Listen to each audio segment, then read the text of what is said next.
Jean-Michel Genestier, vous restez avec moi pour parler d'un prix qui vous touche beaucoup. C'est le prix Guy Crescent, un prix soutenu par la Fondation Géodis et qui est aujourd'hui porté par la Fondation SNCF. Donc c'est vraiment un projet majeur pour vous. Hein.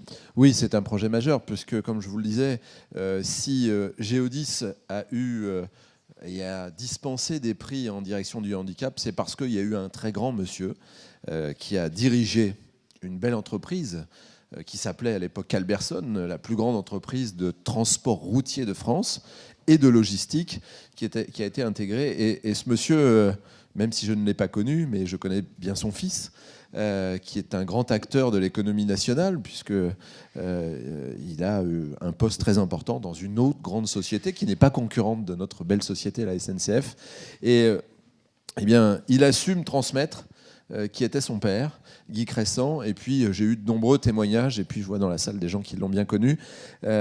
C'était un homme d'humanité, je répète ce mot fort, et qui a su transmettre beaucoup de choses, et qui, dans ses difficultés personnelles, a su, à travers son métier, faire passer des messages. C'était probablement un messager de grande humanité.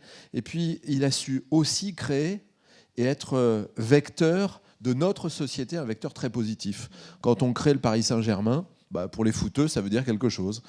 Quand on est dans la création de belles associations qui vont faire qu'on va pouvoir être à l'écoute des autres, et parce que écouter dans notre société, on ne le fait plus, à travers tous ces engins nouveaux et pleins de modernité, effectivement, on n'a plus cette création. Et quand on voit Proxité, quand on voit d'autres associations, on sait que c'est ça. Guy Crescent, c'est à la fois tout ça, et puis c'est un homme pour lequel on doit avoir un très grand devoir de mémoire. Voilà. Et donc je le dis avec un peu d'émotion parce que, encore une fois, on est empreint de la mémoire de Guy Crescent, de tout ce qu'il a fait. Et je pense qu'on peut faire peut-être monter Bruno Crescent à nos côtés. Qui porte l'héritage, ce merveilleux héritage. Merci Bruno Crescent d'être parmi nous aujourd'hui pour remettre ce prix qui est en l'honneur de l'engagement de votre père. Est-ce que vous pouvez revenir justement avec votre regard de fils sur cet engagement porté par votre père ? Oui, bonjour à tous d'abord. Alors, pour qu'il n'y ait pas d'ambiguïté sur le quiz, c'est que je suis dans une grande entreprise qui fournit l'énergie qui permet de faire propulser les trains et bientôt peut-être des camions électriques, allez, je l'ai dit. Merci de votre accueil. Je voudrais d'abord dire combien j'ai été impressionné ce matin par la qualité, la diversité, la pluralité de tous les projets qui ont été présentés.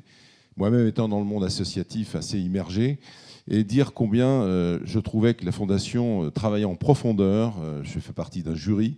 J'étais coopté, accepté dans votre grande famille. Et c'est pour moi un grand honneur. Je vais expliquer un petit peu quel est le lien qui nous amène justement là. Vous avez, monsieur le secrétaire général, employé le mot d'amour tout à l'heure. C'est ce qui, finalement, réunit et chapeaute tout ce qui s'est dit et tout ce qui se fait ici. Guy Crescent, né en 1920, il est atteint à l'âge de 3 mois de la poliomyélite, maladie évidemment très mal soignée dans ces années-là, dont l'ostéopathie était très, très faible. Et à l'âge de 3 mois, donc il attrape cette maladie à l'âge de 3 mois, il est grabataire, il entend à l'âge de 6 ans que la médecine, qu'il était condamné aux yeux de la médecine. Il décide de se battre. Il marchera à l'âge de l'adolescence, après avoir fait des efforts énormes pour un enfant de son âge. Et il s'est lancé dans une vie très active. À l'âge de 30 ans, un nouveau drame, il perd 2 enfants en même temps, 3 et 2 ans, qui se noient, qui sont mes aînés. J'avais 6 mois à l'époque. Donc une vie marquée par les drames, par les difficultés. Et il a décidé de se jeter, évidemment, dans le travail, dans l'activité. Et il a, comme l'a dit très gentiment et très justement Jean-Michel, comme l'a dit Jean-Michel tout à l'heure, il s'est attaché à Calberson énormément. Il l'a développé. Il en a fait un des grands noms du transport, maintenant. Et il a, à côté de cela, développé tout un ensemble d'activités associatives énormes. Il a remonté SOS Amitié qui tombait à l'époque. Il a créé le Paris Saint-Germain. Effectivement, on est en train de faire un film qui racontera les 4 premières années du club qui n'ont jamais été racontées, puisqu'on commence toujours à Daniel Echter et Juste Fontaine, pour les amateurs, éclairés. Et donc, ce film va sortir le 1er décembre. Je le cofinance de ma poche. Il a... avec l'accord du club, bien évidemment, qui est partie prenante dans l'affaire. Il a réinséré des drogués, des anciens drogués dans l'entreprise, à l'aide de beaucoup de présidents d'entreprises importantes, Renault, la SNCF, et tant d'autres, beaucoup de sociétés du CAC 40 et des sociétés moins grandes. Voilà. Et donc, il est décédé en 1996, et l'idée m'est venue de créer un homme exceptionnel, parcours exceptionnel, destin exceptionnel. Bon, comme l'a dit Jean-Michel tout à l'heure, de pouvoir pérenniser, prolonger la mémoire. J'ai créé une association, l'association du prix Crescent, qui remettait un prix à des femmes et des hommes. On a atteint quasiment la parité. Des handicapés qui créaient une entreprise, qui avaient fait quelque chose d'important, tout en étant eux-mêmes handicapés. Et plus tard, eh bien, tout seul, c'était un petit peu compliqué. Je m'adossais sur le groupe Calberson. Et plus tard, donc, la Fondation Jeudi s'était créée, a abrité l'association du prix Crescent, pardon. Et puis ensuite, évidemment, moment suprême, on est monté jusqu'en haut de la pyramide, car Calberson était une filiale, c'est maintenant une marque, mais c'était une entreprise à l'époque, filiale du groupe ferroviaire. Mon grand-père, le père de Guy Crescent, était lui-même créateur d'une entreprise qui s'appelait FTD, France Transport Domicile, adossée sur le groupe ferroviaire. Et mon père a toujours eu une profonde admiration et un grand respect pour le groupe ferroviaire. Donc il y avait là une parabole évidemment assez belle à écrire. Je dirais, pour finir, que le président Guillaume Pépi l'a connu, lui. Il l'a rencontré pas souvent, mais il l'avait vu. Et il a évidemment totalement plébiscité l'idée que l'association de prix Crescent, qui était devenue dans la Fondation Jeudi, soit logée à l'intérieur de la Fondation du groupe SNCF. Merci de votre attention. Merci beaucoup pour cette belle évocation de votre père et de votre présence parmi nous ce matin.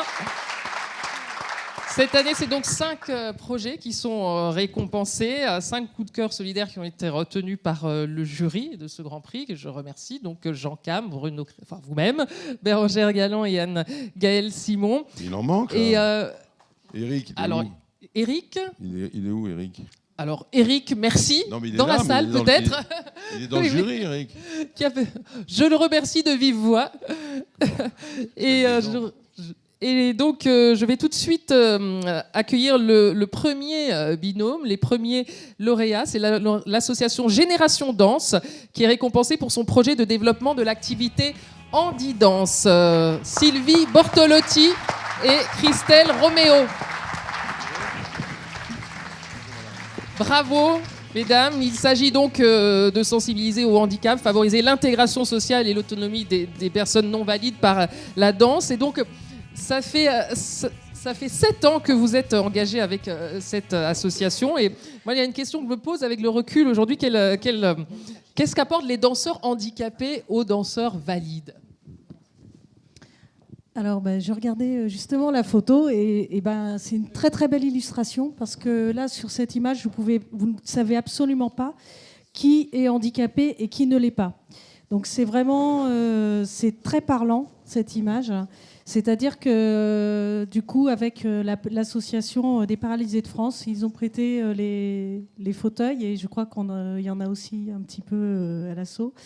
Et du coup, vraiment, c'est le partage entre les valides, les non-valides, les générations aussi, parce qu'on l'a peut-être un petit peu moins représenté, mais les Générations Danse, c'est une association qui donne des cours de danse à 311 personnes, de 4 ans à 78 ans, avec dans cette association 25 personnes en situation de handicap, que ce soit en fauteuil ou autre. Et donc, les enfants qui sont en situation de handicap ont les cours de danse avec les enfants valides. Donc, il n'y a pas de barrière, que ce soit les enfants valides, non valides. Les uns aident les autres. Les personnes non valides ont une force de caractère phénoménale.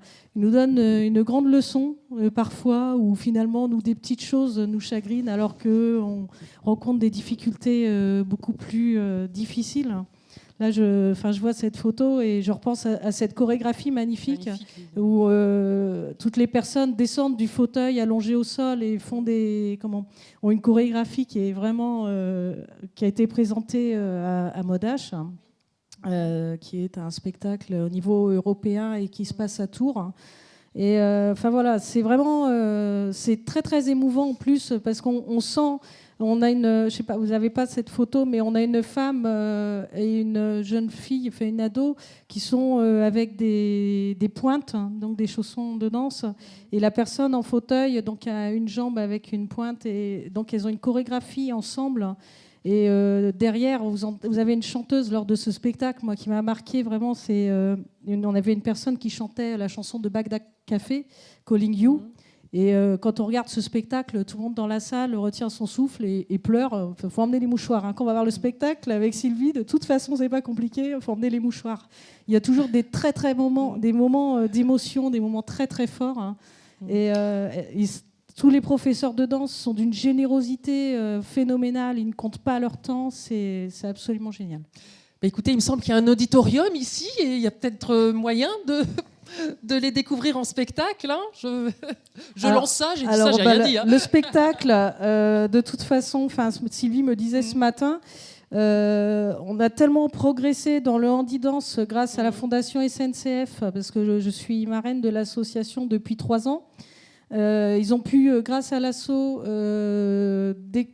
créer des nouveaux cours de handi-dance sur la commune de Tours, parce que nous, on est à 20 km de Tours et on ne fait pas partie de Tours Plus. Donc après, c'est le déplacement des personnes en fauteuil qui est compliqué.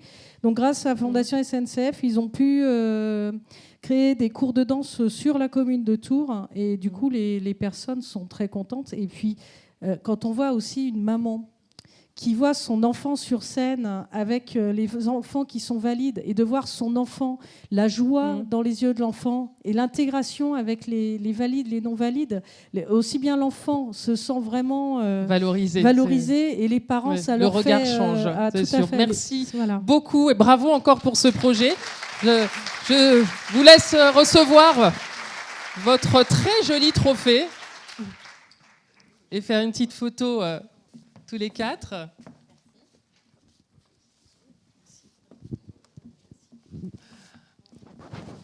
Voilà, bravo.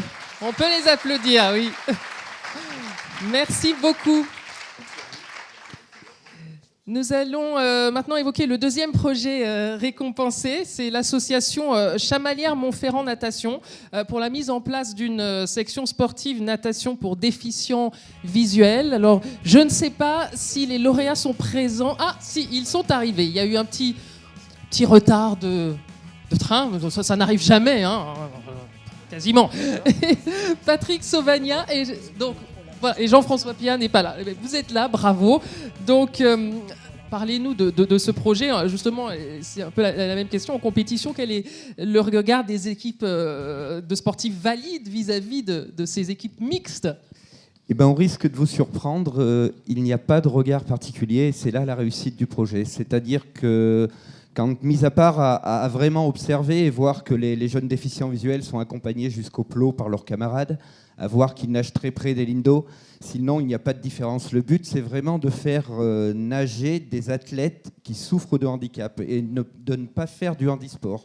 C'est vraiment de permettre aux athlètes qui souffrent de handicap de nager avec les autres.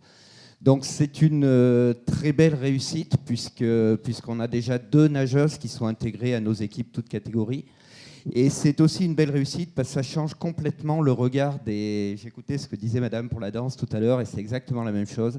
Le regard des enfants valides qui sont avec eux en classe, qui les aident dans le transport qu'on met en place et qui les accompagnent au bord du bassin. Après, selon leur niveau, ils peuvent avoir des niveaux d'entraînement différents.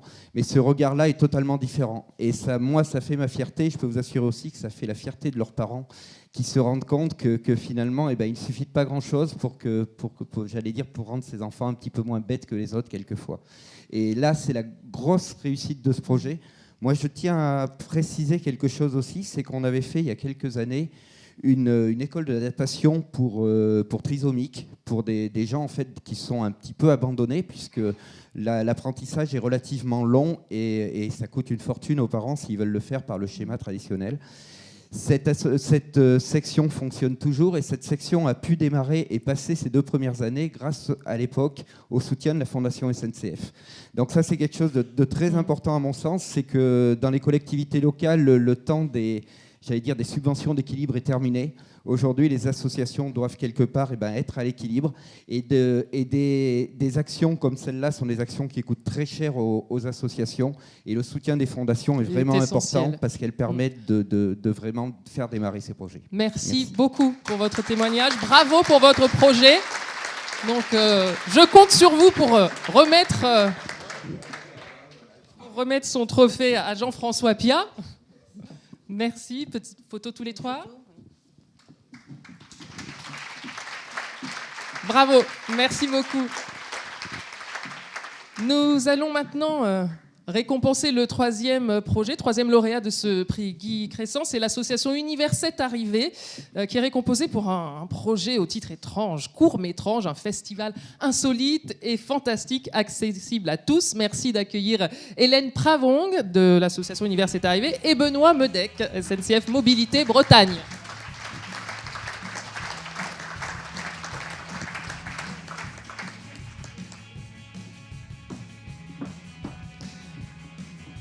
Bravo.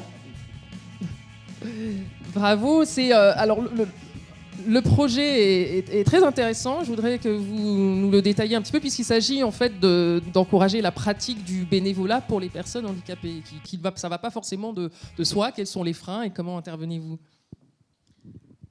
Alors, la pratique du bénévolat, oui. Si je peux me permettre juste une toute petite précision, c'est que l'accès à la culture pour tous n'est pas si simple a priori, parce qu'il y a un regard qui est porté à la fois du côté du public en situation de handicap, du côté de certains organisateurs d'événements.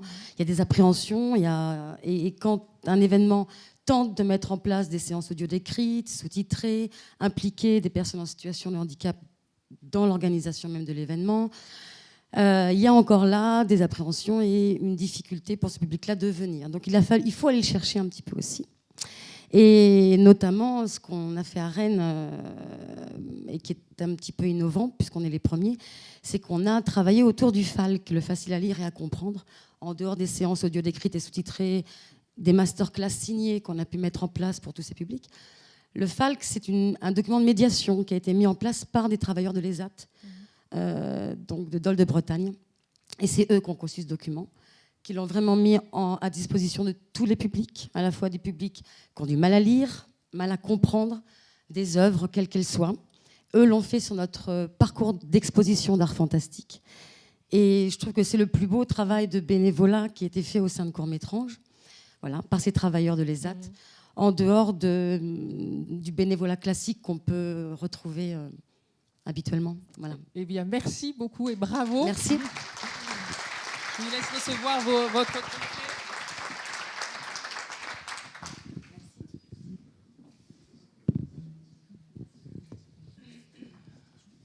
Photo.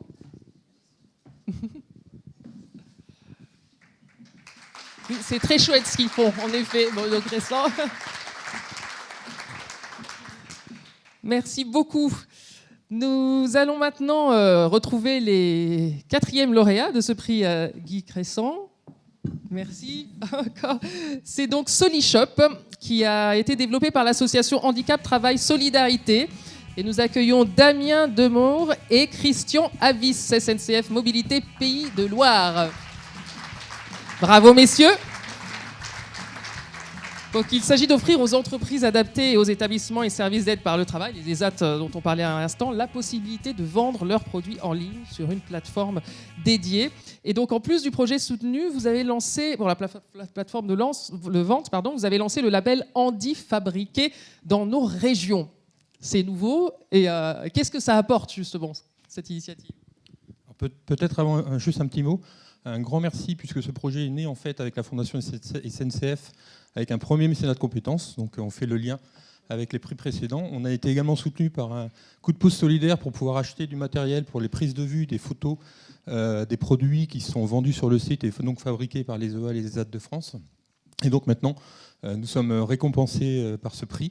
Qui a une grande importance pour nous, puisque comme tout site internet, l'important c'est d'être connu, en particulier quand on veut vendre des produits handi fabriqués. Et donc c'est un beau coup de projecteur et on vous remercie beaucoup pour ça. Et le référencement, c'est important, en effet, sur internet. Merci beaucoup, bravo. Je récupère le micro.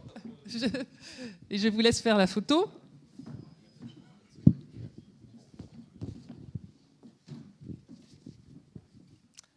On peut les applaudir.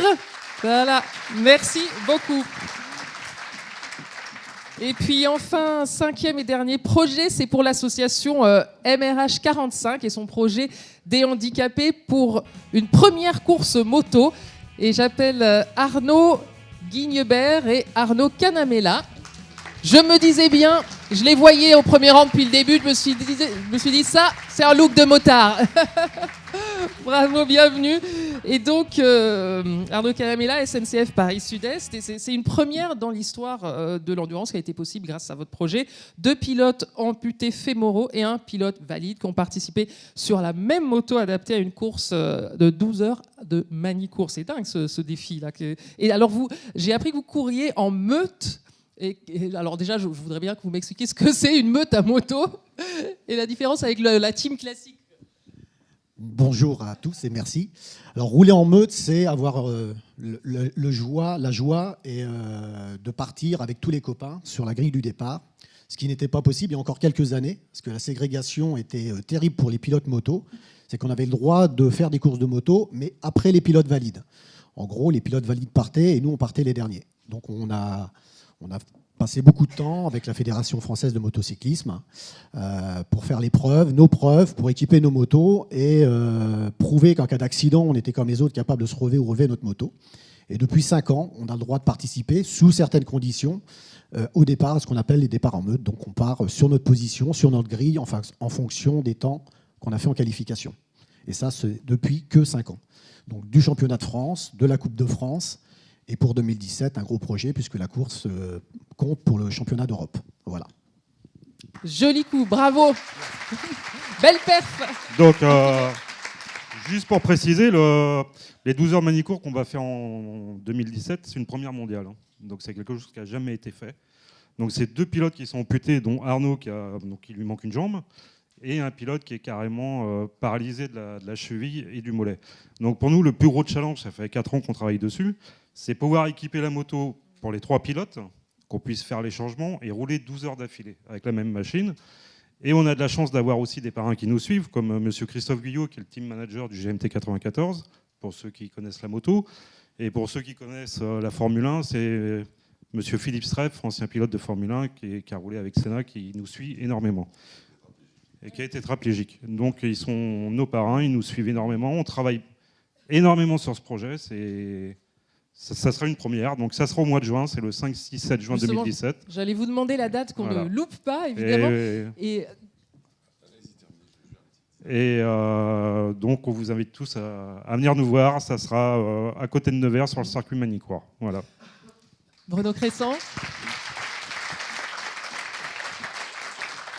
Juste pour donner 2 petites brèves, Philippe Streff a été le 2e lauréat du prix Cresson, donc il faut le rappeler, en 98. Et il y a eu aussi cette année en sport automobile quelque chose d'énorme qui se passait au 24 heures du Mans 2016, où un garçon qui avait juste des avant-bras et ses cuisses a couru la course des 24 heures du Mans, la fameuse course des 24 heures du Mans, Frédéric Sausset, qu'il a très très honorablement réalisé, et ça tombe très bien puisque c'est la même année. C'était une première également. Je vous souhaite beaucoup de succès pour cette grande première mondiale. Juste la prépa physique, là ça y est, vous êtes complètement dedans. Alors, la prépa physique, oui, mais depuis un petit moment, parce que je roule en championnat et en Coupe de France, en endurance et en vitesse. Donc on essaye de se maintenir un peu. Alors aujourd'hui, c'est d'améliorer encore. Alors pour revenir un peu à l'histoire, il y a 5 ans, quand les Andis sont arrivés avec leur moto sur les circuits, c'était des encouragements de tous les pilotes, beaucoup d'admiration. Et maintenant, il y a beaucoup de crainte, parce que nous sommes vraiment au pied du podium et on ne nous regarde plus du tout du même œil. Vous devenez une menace, en fait. On vous souhaite de grimper sur le podium. Merci. On est tous avec vous. Merci, je vous laisse faire la photo avec vos trophées. Et j'en profite pour vous Je crois que vous avez un fan club là, c'est parti. Merci beaucoup Bruno Crescent d'avoir été avec nous encore une fois cette année. Jean-Michel Genestier, merci beaucoup. La cérémonie approche de sa fin. Alors bien évidemment, tous les projets qui ont été salués et célébrés ce matin, vous les retrouverez dans une brochure qui vous sera remise à la sortie de l'auditorium.